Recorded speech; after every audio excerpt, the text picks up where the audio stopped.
这个女人表情魅惑，红唇微张，骨子里透出来的不安分与她身上的这身素衣格格不入。眼看这样的钢铁直男岿然不动，女人只能使出浑身解数，试图将其收服。结果不出1秒，男人就将她甩开，甚至骂她不知廉耻。潘金莲懊恼不已，为何武松会视她的美貌若无物？当年的她只不过是一个小丫鬟，因为老爷贪念美色，夺了她的清白。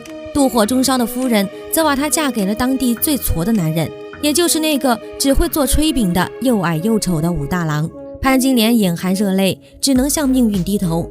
自那以后，武大郎的门外就总是会多几双眼睛，他们窥探着屋里正卖力揉面的潘金莲。武大郎自知能取得如此娇妻乃是上天恩赐，因此对她百般呵护，甚至不惜与人动武。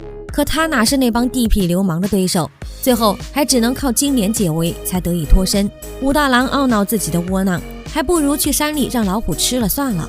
旁人打去，山里的老虎已经被打虎英雄打死了。大街上的人们纷纷围在打虎英雄身边欢呼。大郎定睛一看，此人竟是离家多日的二弟武松。武松见到哥哥大郎也甚是激动，长兄如父，他决定先和哥哥回家。正在忙碌的金莲看到武松的第一眼，就被他身上的男子气概深深迷住，眼神中的柔情和娇羞溢于言表。推杯换盏间，金莲的目光就不曾离开过武松半分。看着醉意朦胧的大郎，回忆起不堪回首的往事，金莲的恨意涌上心头。她的生活本不该如此。窗外的响动引起金莲注意，还以为是贼人。金莲拿起擀面杖出门查看，正在冲澡的武松让金莲瞬间红了脸庞。一盆盆水浇到他健硕的身躯上，也浇到了金莲的心里。看到失神的他，手中的擀面杖滑落，却不自知。金莲忍不住上前搭话，甚至还想为其擦干。武松闪身躲开，婉言谢绝后闪身进屋。隔天得知武松还未起床，金莲抢过大郎手上的炊饼，主动要为武松送饭。还未进屋，武松就张罗着要和哥哥一起去卖炊饼。这时一帮官差进来为武松送上官服，县老爷聘请孔武有力的他为府衙都头，弟弟得以光宗耀祖。大郎笑眯了眼，一旁的金莲也更是对这个男人多了几分爱恋。女人开窗时，擦干不小心砸到了街上的行人，在两人四目相对的一瞬间，这个男人便对她深深着迷，似乎早已忘记刚刚的痛楚，只想和她说上一句话。对于常年在万花丛中过的西门庆来说，这还是他第一次见到如此绝色的美娘子。隔壁的王婆看出了西门庆的心思，可金莲已是有夫之妇，小叔子还是赫赫有名的打虎英雄，怕是使不得。西门庆正想尽办法要支开武松的同时，金莲的一颗心就全都扑在了武松的身上。他特意多做了些炊饼，一再嘱咐大郎没有卖完前一定不能回家，而他则趁机对武松百般示好。武松一眼看穿了他的狐媚心思，不仅义正言辞的拒绝，还狠狠地推开了他，扬言如果还有下次，这双拳头可不会认人。受挫的金莲气上心头，刚好大郎回家，他立刻梨花带雨来了个恶人先告状，对着回家的大郎百般哭诉，声称遭到了武松的非礼。大郎还没来得及弄清孰是孰非，县令就派人来传令，要安排武松外出送货，即刻启程。临行前，武松一再嘱咐兄长大郎，这段期间就不要做生意了，就守在家里，倘若与他人发生冲突，一定要等到他回来再处理。自打武松一离家，西门庆就晃到了王婆家门口，其中深意他自是明了。收了西门庆的银两后，以帮忙做衣服为由，把金莲叫到了他的家里，自然也就促成了西门庆与潘金莲的正式见面。两人眉来眼去，打得火热。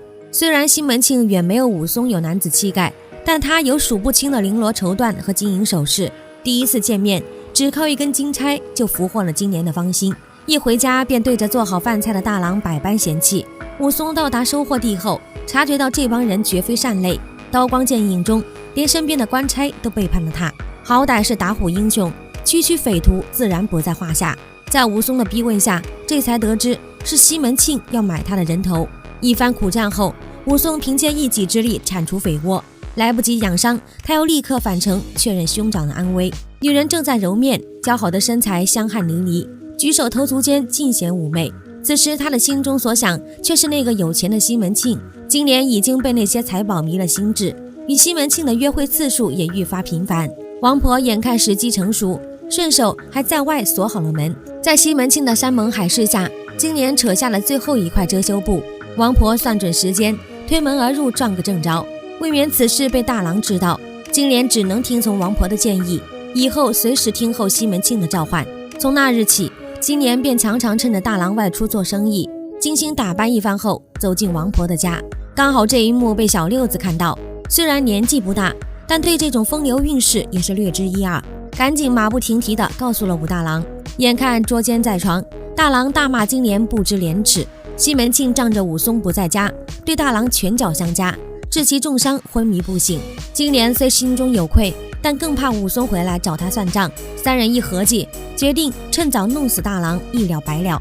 金莲在疗伤的药里倒进了王婆找来的砒霜，然后在大郎床前不断道歉，声称是被西门庆给骗了，求得了大郎的原谅。然而药里的异味还是让大郎发现了端倪，但已经来不及了。阴谋败露的王婆和金莲一不做二不休，直接捂死了武大郎。大雪纷飞，武松终于回来了。周围人的指指点点让他心中升起不祥的念头。